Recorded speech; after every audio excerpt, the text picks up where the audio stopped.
ஒரு bank manager எந்நேரமும் ஒரு மாதிரி 2 நேரம் பார்த்தாலும் வேலையே செஞ்சிட்ருப்பார். சனி ஞாயிறு கூட என்ன பண்ணுவார்னா கிளைண்ட்டை பார்ப்பார். வீட்டில் ஒரு நேரம் கூட அவர் மனைவியோடையோ இல்லை குழந்தைங்களோடையோ எங்கேயும் வெளில போக மாட்டாங்க.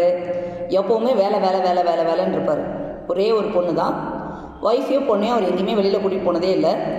ஆனால் அவருடைய பேங்கை பொறுத்த வரைக்கும் அவருக்கு ரொம்ப நல்ல பேர். அந்த டார்கெட்டை ரீச் பண்ணிவிடுவார். நேரமும் பேரும் புகழுமா வாங்கிட்டே இருப்பார். அப்புறம் அவர் ரிட்டையர் ஆகிட்டார். அந்த பொண்ணு படிக்கிறதுக்கு போயிட்டா, காலேஜ் போயிட்டா. ஒரு காலகட்டத்தில் அவங்களுக்கு காச நோய் அவங்க இறந்து போயிட்டாங்க. அப்போ அவர் தனியாக இருக்கார். அப்போ தான் அவருக்கு தெரியுது, தன்னுடைய இளமை காலத்தை ரொம்ப தொலைச்சிட்டோம். இப்போது ரிட்டையர் ஆன பிறகு வீட்டில் இருக்கார். பொண்ணும் பக்கத்தில் இல்லை, மனைவியும் உயிரோடு இல்லை.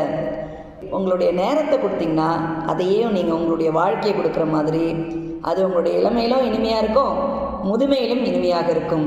Bank manager